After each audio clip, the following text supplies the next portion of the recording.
Captain Jake Morrison stood on the bridge of the UNS Horizon and watched the alien world grow larger on the main screen. The planet called Nexus Prime looked beautiful from space with its purple oceans and silver cities that gleamed like jewels across the surface. This was humanity's first meeting with other intelligent life, and Jake felt the weight of history on his shoulders. The year was 2387, and humans had only just learned to travel faster than light. 3 months ago, their deep space sensors had picked up signals from what they now knew was the Galactic Coalition. 12 different alien species working together in peace for over 1,000 years. Earth's leaders had chosen Jake to lead this first contact mission because of his calm nature and diplomatic skills. Dr. Lisa Chen walked up beside him and pointed at the screen. She was the mission's expert on alien life and had spent weeks studying the little information they had about these species. The Coalition had sent basic data about themselves after receiving Earth's first peaceful message. What they learned was both exciting and worrying. The Coalition was led by a species called the Vrex who looked like giant insects with 4 arms and hard-shell bodies. They were known for their logical thinking and perfect organization. Another important species was the Nexari, who were made of living crystal and could process information faster than any human computer. There were also the gentle ones, who were plant-like beings that never fought wars and lived in perfect harmony. Lisa had noticed something strange about all the Coalition species. They seemed to think and act in very predictable ways. Their messages were always perfectly structured, and their responses followed exact patterns. She had tried to explain human behavior to them in their communications, but got confused responses back. Lieutenant Roy Baker stood at the communication station and was trying to hide his nervousness. He was young, and this was his first major mission. Roy had grown up on stories of space exploration and meeting aliens, but now that it was really happening, he felt overwhelmed. The responsibility of representing all of humanity made his hands shake slightly as he worked. The UNS Horizon entered orbit around Nexus Prime and immediately received landing instructions from the planet's surface. The instructions were incredibly detailed with exact coordinate speeds and approach angles. There was no room for any changes or personal choice in the landing procedure. Jake found this strange, since human pilots usually preferred some flexibility in their approach. As they descended through the atmosphere, Jake could see the alien cities up close for the first time. Everything looked perfectly organized, with buildings in exact geometric patterns and no variation in design. Streets formed perfect grids, and there was no sign of the random growth that characterized human cities. It was beautiful, but also, somehow, cold and lifeless. Their landing pad was at the center of the main city, where thousands of Vrex aliens waited to meet them. The creatures stood in perfectly straight lines without moving or making any sound. Jake had expected something more like the crowds that gathered for important events on Earth, with people talking and moving around. Instead, the aliens waited, with mechanical stillness. When the Horizon's crew walked down the landing ramp, the Vrex leader stepped forward. Chancellor Kethvac was larger than the other Vrex, with additional markings on his shell that showed his high rank. His compound eyes studied the humans carefully, and Jake could sense suspicion in the aliens' posture. The formal greeting ceremony began exactly as described in their earlier communications. Each species had specific words they were supposed to say and actions they were supposed to perform. Jake followed the script perfectly, but he noticed that Roy was looking around with curiosity. Instead of standing perfectly still like the aliens expected, Dr. Chen tried to explain human customs and nature to the assembled alien leaders. She spoke about human creativity and how people could make individual choices and think in different ways. The aliens listened, but their responses showed they did not understand. They kept asking why humans did not follow perfect logical patterns, like other advanced species. The problem started small during a tour of the Vrex Cultural Center. Roy saw a beautiful ceremonial sculpture that was broken and automatically moved to help fix it. He did not know that only certain Vrex priests were allowed to touch their sacred objects. The moment his human hands touched the crystal artifact, alarms began ringing throughout the building. Chancellor Kethvac's reaction was immediate and angry. He accused Roy of deliberate disrespect and demanded to know why humans could not follow simple rules. Jake tried to explain that Roy was only trying to help and meant no harm, but the Chancellor would not listen. The other alien species representatives began talking among themselves in worried voices. Dr. Chen attempted to explain that humans often acted on instinct and emotion, rather than pure logic.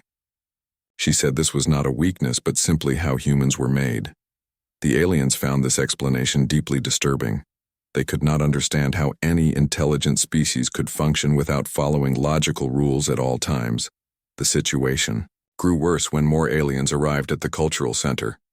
A group of Nexari crystal beings began scanning the humans with their advanced technology. They announced that human brain patterns were completely chaotic and unpredictable compared to other known species.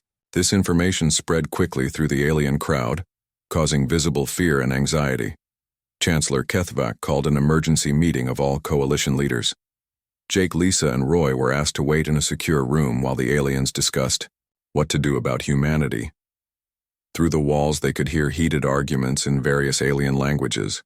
The universal translator struggled to keep up with the rapid, angry conversations. After 3 hours, the aliens returned with their decision. Chancellor Kethvac announced that the coalition considered humanity to be a dangerous, chaotic element that threatened galactic stability. They could not allow such unpredictable beings to roam free among the peaceful species of the galaxy. The ultimatum was clear and shocking.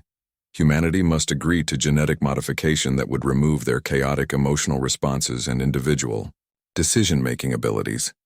This would make humans stable and predictable like other coalition species. If humanity refused, they would be permanently exiled from coalition space and forbidden from contacting any galactic civilization. Jake felt his heart racing as he heard the terms. Everything that made humans special would be destroyed by this genetic modification. Their creativity, emotions, and individual freedom would be erased forever. He looked at Lisa and Roy and saw the same shock and horror in their faces. Without hesitation, Jake rejected the ultimatum. He told Chancellor Kethvac that humanity would never give up what made them human. The aliens could keep their perfect, ordered galaxy, but they had no right to demand that humans change their fundamental nature. His words were translated to all the alien species, who reacted with anger and fear. The coalition gave the UNS Horizon exactly 1 hour to leave Nexus Prime and return to human space. They were warned never to return and that any human ships found in coalition territory would be destroyed immediately.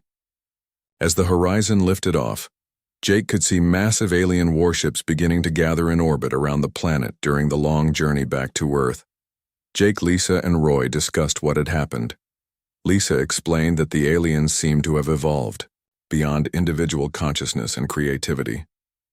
They had achieved perfect efficiency, but lost the spark that made life interesting and unpredictable. Humans retained both logic and chaos, which made them unique, but also threatening to the alien order. Roy felt terrible about breaking the ceremonial artifact, but Jake assured him that the incident had merely revealed what was always true. The aliens feared human nature itself, not any specific action. If it had not been the broken sculpture, it would have been something else that showed human unpredictability. As Earth appeared on their screens, Jake prepared his report for the government leaders. The first contact mission had failed completely, but it had taught them something important about humanity's place in the galaxy. They were alone among the stars, but they were also special in ways they had never fully understood. Long-range sensors detected the alien fleet movements even before the Horizon reached Earth. War was coming whether humanity wanted it or not. The aliens had decided that humans were too dangerous to exist unchanged and too stubborn to accept modification. The galaxy's perfect order would be maintained, even if it meant destroying humanity completely. Jake Morrison looked at his crew and felt pride mixed with sadness. They had represented humanity well in their brief time among the aliens. Now they would have to prove that human chaos and creativity were not weaknesses, but the very qualities that would help them survive the coming bomb. 6 months had passed since the UNS Horizon returned from Nexus Prime with news of the alien ultimatum. Earth's government had used every day to prepare for the war that everyone knew was coming. Admiral Kate Sullivan stood on the bridge of the battleship UNS Defiance and watched the enemy fleet approach through the darkness of space. The coalition forces were massive beyond anything humanity had ever imagined. Thousands of ships moved in perfect formation like a deadly dance choreographed by computer minds. Their vessels were sleek and efficient with no wasted space or unnecessary decoration. Every ship knew exactly where to go and what to do without any confusion or hesitation. Kate had been chosen to lead Earth's defense fleet because of her experience and quick thinking in crisis situations. She had served in the colonial wars against pirates and rebels, but nothing had prepared her for this. The enemy had superior technology, better weapons, and ships that could repair themselves during battle. Humanity's only advantage was their unpredictable nature that the aliens still did not understand. The coalition attack began at exactly 0800 hours Earth Standard Time, just as their communications had promised. The alien commander, Supreme War Coordinator Zethmar, was a being made of living crystal whose species had never lost a military conflict. His strategies were created by advanced computer systems that could calculate millions of possible outcomes. In seconds, Commander Ben Torres was leading the evacuation of New Austin Colony when the alien ships appeared in orbit. The colonists had been given 3 days to leave, but many had refused to abandon their homes. Ben watched through his ship's windows as the alien bombardment began with precise mathematical timing. The alien weapons were unlike anything in human experience. Instead of explosive missiles, they used beams of pure energy that could slice through the strongest human armor like it was paper. Their targeting was perfect with no wasted shots or missed attacks. Every beam hit exactly where it was supposed to hit, causing maximum damage with minimum energy expenditure. Private Maya Johnson was helping load civilian shuttles when she noticed something important about the alien attack patterns. The enemy ships always approached from the same angles and used the same sequences of weapons fire. They followed their battle plans exactly without any changes or adaptations, even when the situation changed around them. Ben's evacuation fleet tried to break through the alien blockade using standard military tactics. Their ships formed defensive formations and attacked the weakest points in the enemy line. But the aliens had predicted these moves and prepared perfect counters for every human strategy. Ship after ship was destroyed by the mathematical precision of alien warfare. Dr. Alex Kim worked frantically in his laboratory on Earth trying to understand captured alien technology. The enemy devices were incredibly advanced but also strangely limited. They could perform amazing calculations and create perfect solutions to known problems, but they seemed unable to handle anything truly unexpected or original. Maya's transport ship was hit by alien fire and began spinning out of control. The pilot was unconscious and the navigation system was damaged beyond repair. According to every regulation and procedure, the ship should have been lost with all hands aboard. But Maya did something that no alien computer could have predicted. Instead of following emergency protocols, Maya grabbed the manual controls and began flying by pure instinct. She had grown up piloting crop dusters on her family farm and knew how machines felt when they were working properly. Her hands moved without conscious thought, making corrections and adjustments that no training manual had ever taught. The alien targeting systems could not lock onto Maya's ship because she was not flying in any recognizable pattern. Her movements were based on feeling and experience rather than logic and calculation. The enemy weapons kept missing because they were programmed to hit ships that flew in predictable ways.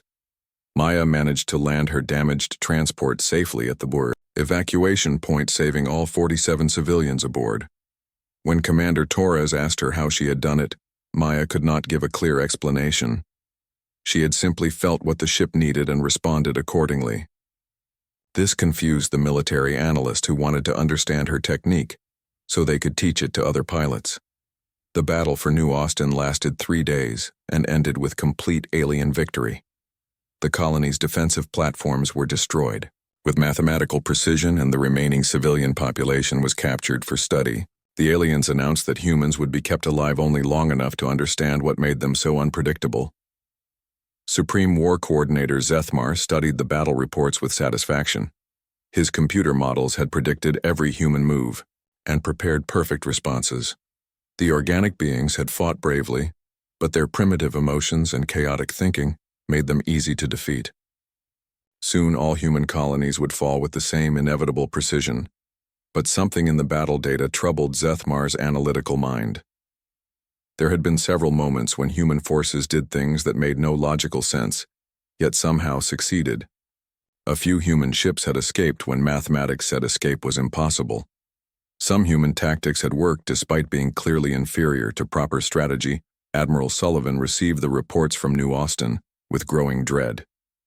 7 more colonies had fallen in the past week, and the pattern was always the same.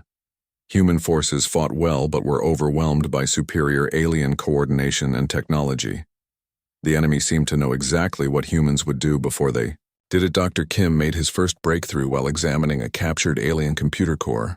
The device was incredibly sophisticated, but followed rigid programming that could not be changed or modified.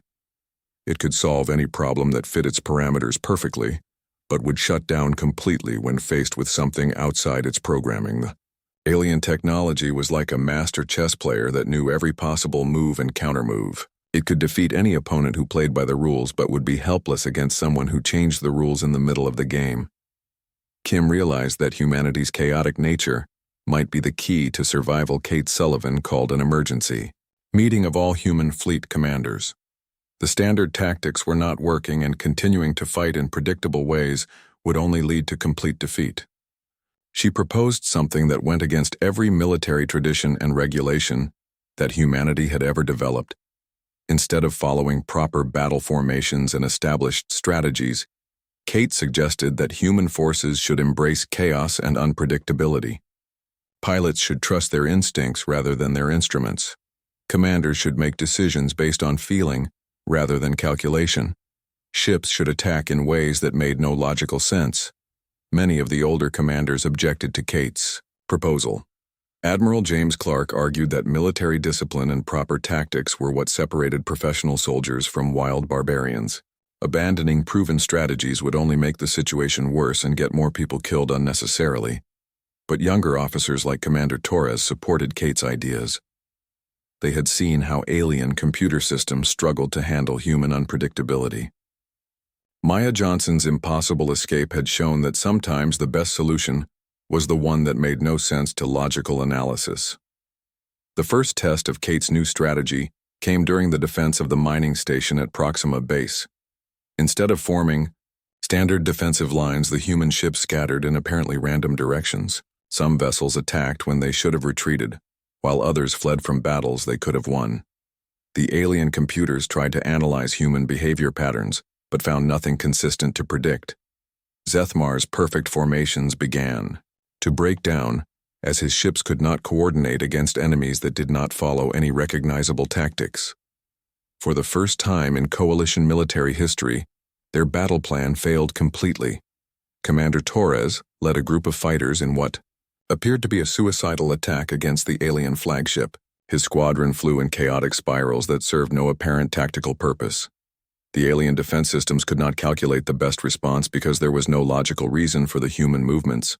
When Torres suddenly broke formation and attacked from an impossible angle, the alien shields were not positioned to defend against his approach.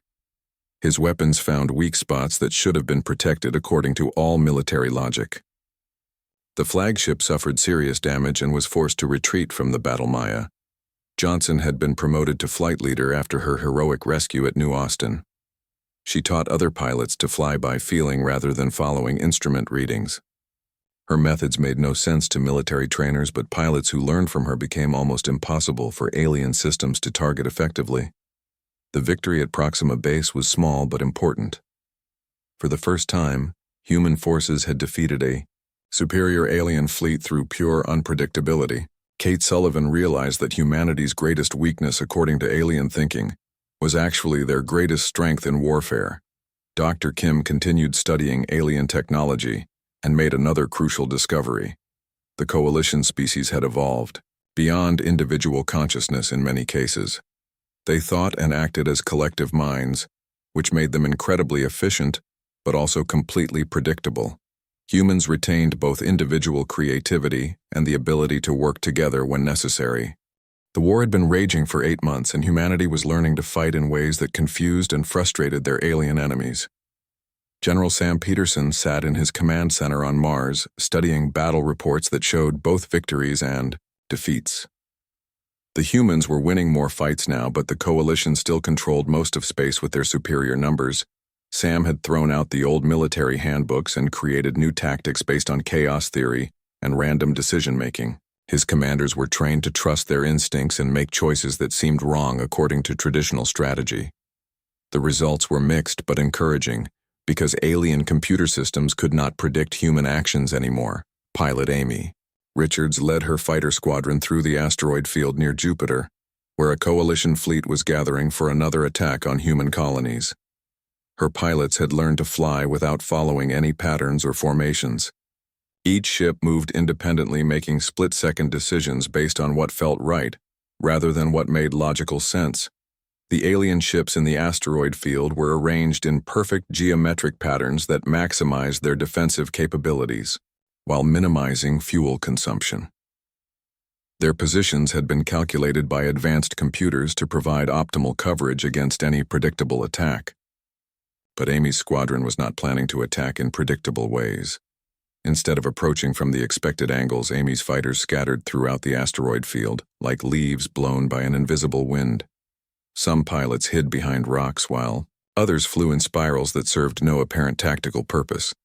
The alien sensors could detect all the human ships but could not determine what they were trying to accomplish. Amy gave the signal to attack by simply feeling that the moment was right. Her pilots responded instantly without needing specific orders or coordinates. They struck from dozen different directions at the same time, creating chaos that the alien defensive systems could not handle. Ships that should have been protected found themselves under attack from impossible angles. The coalition fleet tried to respond with their standard defensive maneuvers, but found that their computer-calculated responses were always one step behind human actions. By the time alien weapons turned to target human fighters, the pilots had already moved to new positions, based on pure instinct and battlefield awareness. Commander Torres watched the battle from his flagship and marveled at how human pilots had learned to work together without formal communication. They seemed to sense each other's intentions and coordinate complex maneuvers through some kind of shared understanding that did not require words or signals. The alien fleet commander, sub-coordinator, Vithanek, was an Exari crystal being whose species prided itself on perfect logical analysis. He watched his carefully planned defensive positions crumble under the chaotic human assault and felt something he had never experienced before. Confusion and frustration invaded his normally calm, crystalline mind. Amy's squadron destroyed 3 alien battleships and damaged 6 more before retreating back into the asteroid field. The entire engagement lasted only 20 minutes, but it represented a complete failure of coalition military doctrine. Their superior technology had been defeated. By human unpredictability and creative thinking, On-Earth Ambassador Paul Wright was trying a different approach to ending the war. He had been secretly communicating with moderate voices within the coalition who were uncomfortable with the genocidal campaign against humanity. Not all alien species fully supported the war effort, but their rigid political systems prevented open dissent. The herbivorous gentle ones had never wanted to fight anyone, and were only participating because coalition law required all member species to support military actions. Their leader, Elder Bloomwalker 7, sent carefully coded messages expressing sympathy for humanity's situation. But she was powerless to change coalition policy.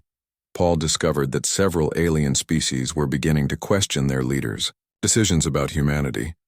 The war was lasting longer than expected and costing more resources than originally calculated. Some coalition worlds were experiencing internal problems as their perfect social systems struggled to adapt to the unexpected challenges of fighting chaotic humans. Dr. Chen had been analyzing captured alien soldiers and made fascinating discoveries about how their minds worked. Most coalition species had evolved beyond individual consciousness and thought primarily as collective entities. This made them incredibly efficient, but also completely predictable in their responses to any given situation. The Vrex soldiers she studied showed no capacity for independent decision-making. They could execute complex orders perfectly, but could not adapt when circumstances changed unexpectedly. When presented with problems that required creative solutions, they would simply shut down and wait for new instructions from their commanders. But something strange was happening to aliens who had extended contact with humans. A group of Vrex prisoners who had been captured at Proxima Base began showing signs of individual thinking. They started asking questions and making personal choices for the first time in their species' recorded history. Sub-Commander Kliktar, was one of the affected Vreks who had begun thinking as an individual, rather than just another part of the collective mind. He found the experience terrifying, but also strangely exciting. For the first time, he could remember he had opinions and desires that were different from other members of his species. Captain Morrison had been promoted to Fleet Admiral after his successful diplomatic mission, and was now coordinating humanity's overall war strategy. He realized that the conflict was changing both sides in unexpected ways. Humans were learning to be more organized, while aliens were learning to be more individual. The turning point came during the Battle of Beta Centauri, where Morrison launched what appeared to be the most foolish military operation in human history. Intelligence reports showed that the Coalition had established a massive supply depot in the system, protected by 3 full battle fleets and automated defense platforms. Any rational military analysis would conclude that attacking Beta Centauri was suicide. The human fleet was outnumbered 5-1, and the enemy defenses were positioned perfectly to destroy any approaching force. Morrison's own staff officers argued against the mission, and several threatened to resign rather than participate. But Morrison had studied the alien mindset and realized that their perfection was also their weakness. The Coalition commanders would never expect humans to attempt something so obviously impossible.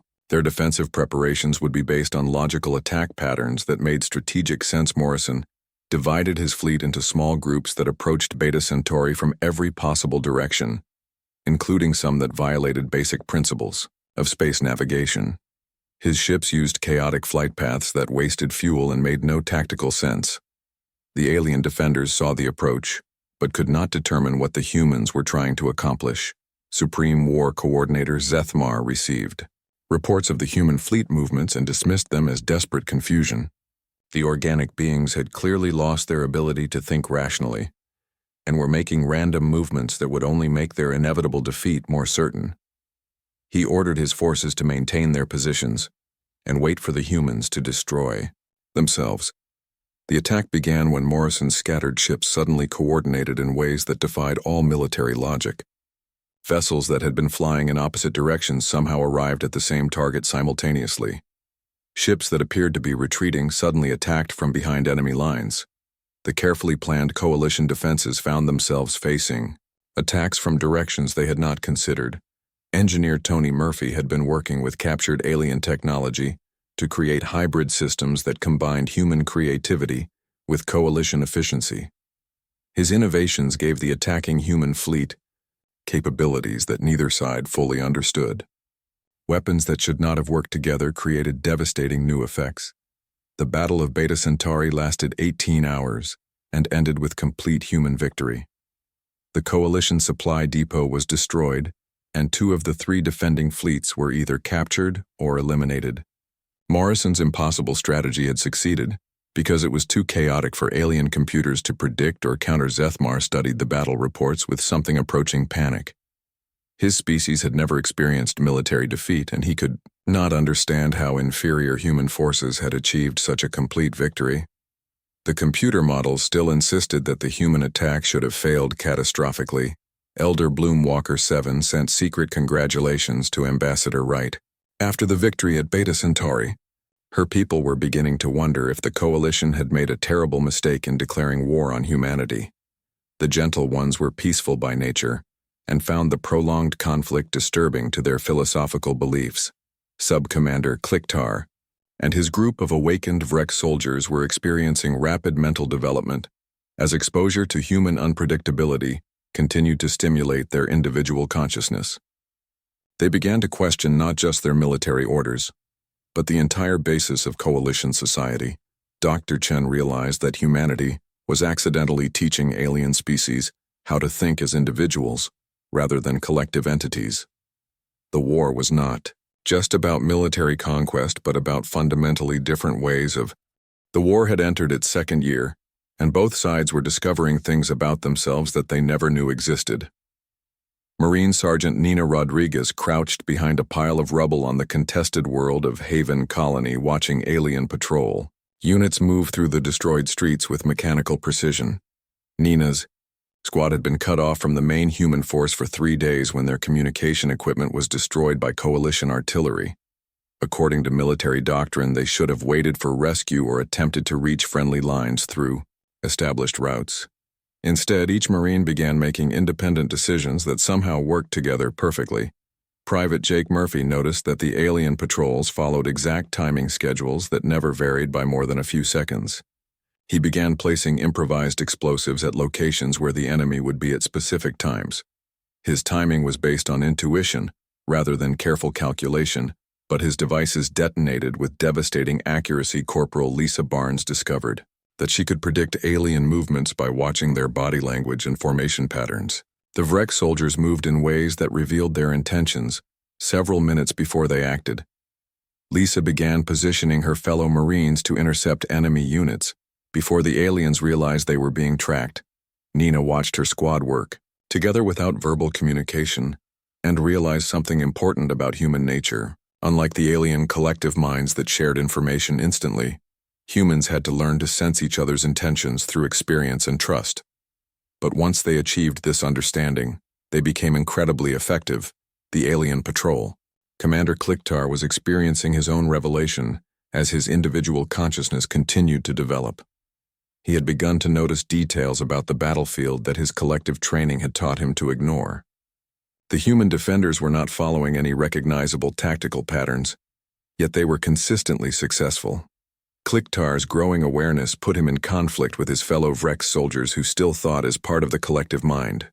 When he suggested changing patrol routes to account for human unpredictability, they ignored his recommendations and continued following standard procedures. This frustrated him in ways he had never experienced before. Dr. Chen was working at a field research station, studying the psychological effects of the war on both sides. She had been analyzing brain scans of captured alien soldiers and found evidence that exposure to human chaos was triggering dormant neural pathways in several species. The aliens were developing individual consciousness, whether they wanted it or not. Her most interesting subject was a Nexari crystal being named Data Node 7, who had been captured during the Battle of Beta Centauri. The crystalline entity had originally thought purely in mathematical terms, but months of interaction with human researchers had awakened something resembling emotions and personal preferences. Data Node 7 began asking questions that no Nexari had ever considered before. Why did coalition society require absolute conformity? Why were individual thoughts and feelings considered dangerous? Why did mathematical perfection matter more than creative expression? These questions troubled the being's previously calm, analytical mind engineer Tony Murphy had established a workshop in the ruins of Haven Colony, where he continued developing hybrid technologies that combined human innovation with alien efficiency. His latest creation was a defensive system that used both logical programming and random decision-making to protect human positions. Tony's hybrid systems confused alien attackers because they responded to threats in unpredictable ways. Sometimes, the defenses would react instantly to incoming fire, while other times they would ignore obvious attacks and focus on seemingly minor threats. The alien computers could not determine any pattern or logic behind the defensive responses. The breakthrough came when Tony realized that his systems worked best when they were allowed to make choices based on incomplete information and intuitive guesses. Perfect information led to predictable responses that aliens could counter. Partial information forced the systems to be creative and adaptive. Admiral Morrison received reports from all the contested worlds and noticed a pattern emerging.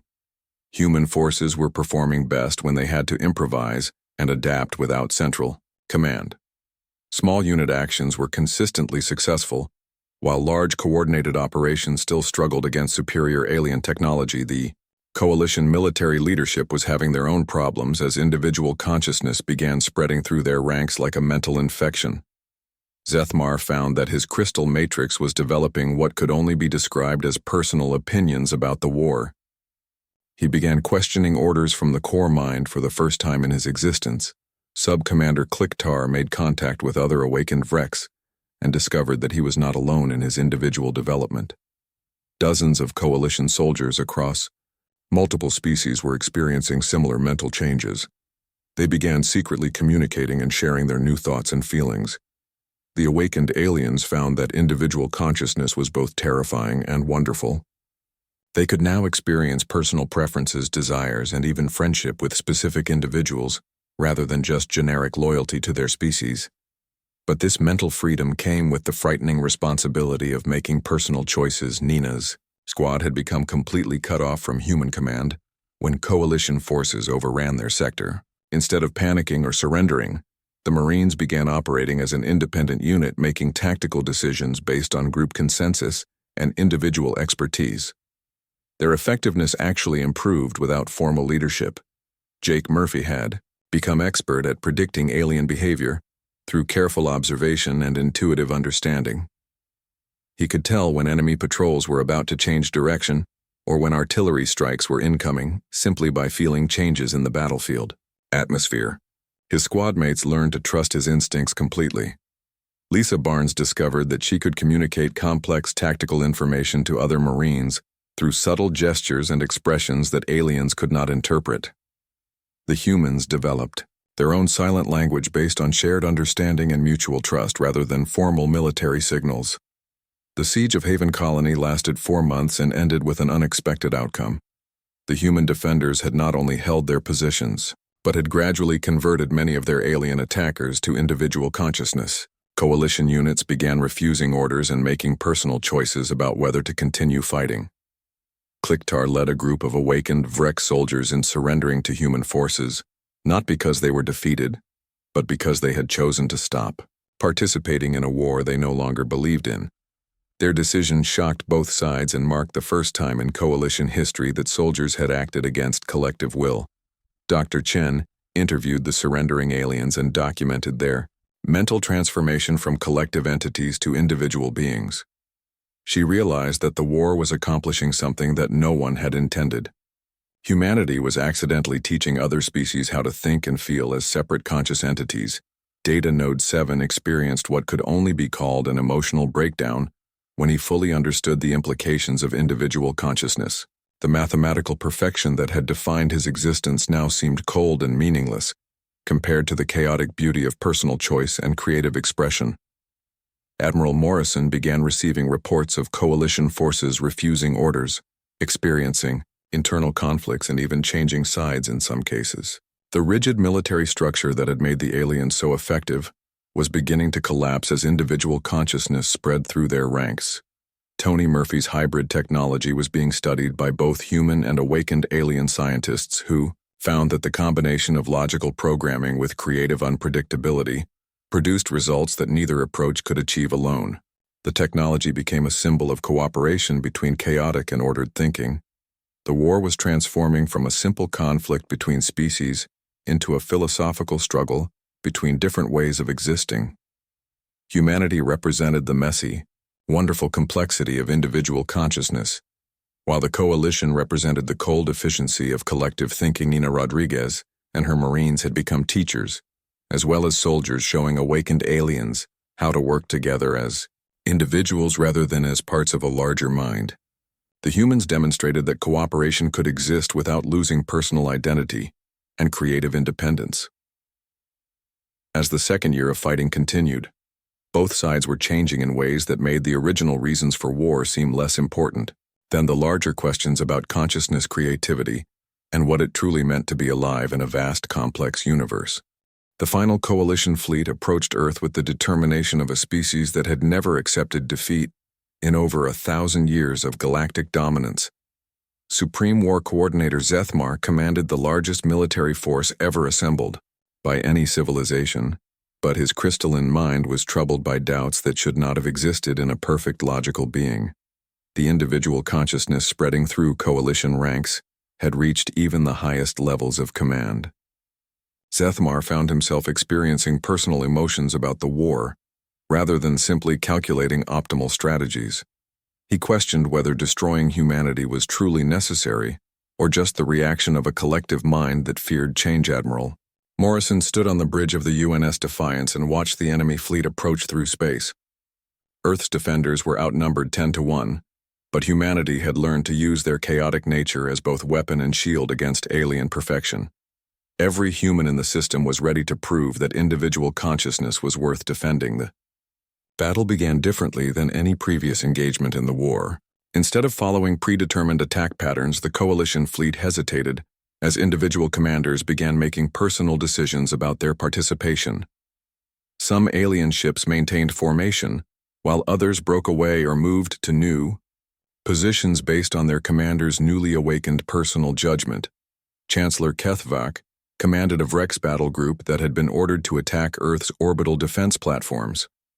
But his developing individual consciousness made him question the morality of destroying an entire species, simply because they thought differently than the coalition norm. His hesitation spread through his fleet like a mental virus subcommander. Clichter had been promoted to lead a squadron of awakened Vrex fighters who were torn between their original programming and their new individual thoughts. When the order came to attack civilian targets, Clichter made the first, truly personal, decision of his existence. He refused to follow orders and convinced his squadron to do the same. The coalition's greatest weapon had always been their perfect coordination and unified command structure. But as individual consciousness spread through their ranks, this unity began to fracture. Ship commanders started making independent tactical decisions, while their crews questioned the purpose of the entire war. Morrison realized that the alien fleet was destroying itself through internal conflict. He ordered human forces to avoid unnecessary combat and instead broadcast messages of encouragement to awakened alien soldiers. The humans offered friendship and understanding rather than continued warfare.